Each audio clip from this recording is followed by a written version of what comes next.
All right, for more on that, let's bring in Chief Border Patrol Agent Greg Bavino, the target of that alleged murder for hire plot. He is in Chicago now as part of Operation Midway Blitz. Greg, good to have you with us, and we're glad that everything is okay. This Juan Espinoza Martinez is now in jail, but not before he sent out a Snapchat message with your photograph on it. And the message is $2K on info on you and $10K if you take him down. This would appear to be emblematic of the threats that CBP and ICE are facing in so many cities across America. Well, Sandra and John, thanks for having me.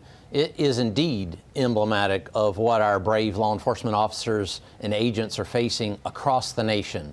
Here in Chicago, I was mildly surprised that there was a bounty. I was a little disappointed that it was only 12,000, but on a more serious note, that was an illegal alien that was comfortable enough living here in the United States, an illegal alien gang member, to put a bounty out like that.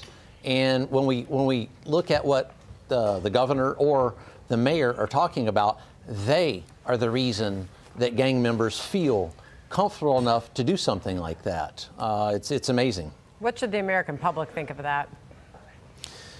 Sandra, when we talk with the citizens here in the great city of Chicago, I would say 95% of those citizens are glad we're here, especially those inner city residents that are up against the Latin Kings, the Sereños, the MS-13s, those folks that live around those illegal alien gang members every day. They're absolutely glad we're here.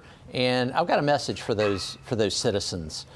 We represent you, and we did away with the monarchy here in the United States about 2.5 centuries ago. There are no kings in America. We're going to see to that. All right, so the Democrats, at the same time as all of this is going on, appear to continue the inflamed rhetoric that a lot of people say led to incidents like that shooting in Dallas a couple of weeks ago. Listen to Illinois' governor here. Let me be clear.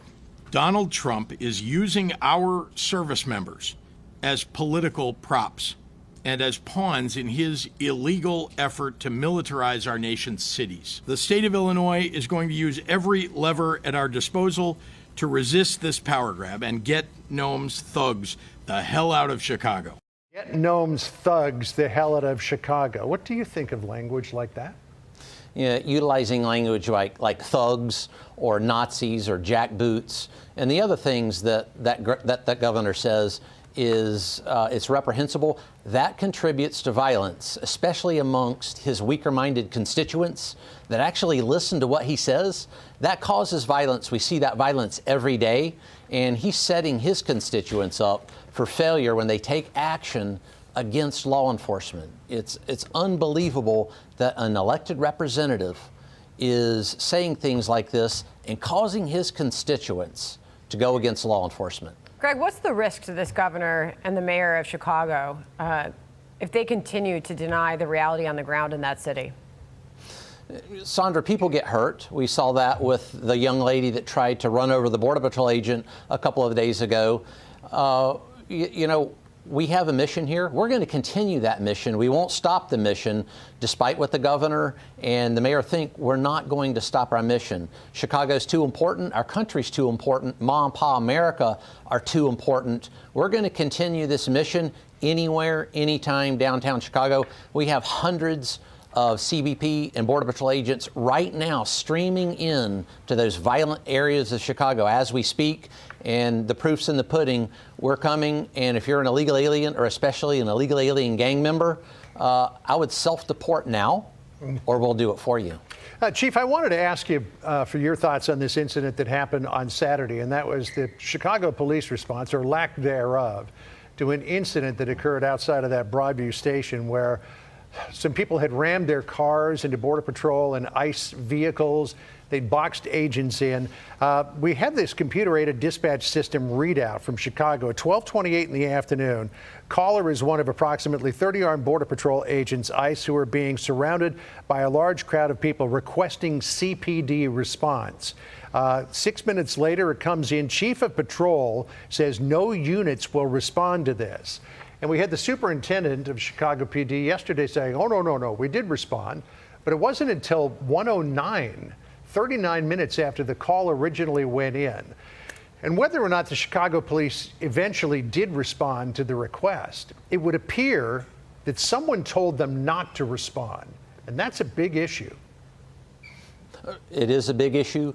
And in talking with that rank and file, those rank and file police officers on the street, I talk to them quite often, almost daily. They support this mission. However, they report to Mayor Johnson. Mayor Johnson will fire those law enforcement officers if they cooperate with Border Patrol, CBP, or any immigration officer. And I think that's where the problem is here. It's those elected representatives here in Chicago that have actually handcuffed their own police officers and prevented many violent criminals from being arrested.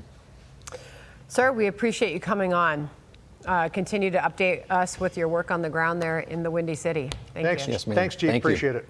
Thank you. Hey, Sean Hannity here. Hey, click here to subscribe to Fox News YouTube page and catch our hottest interviews and most compelling analysis. You will not get it anywhere else.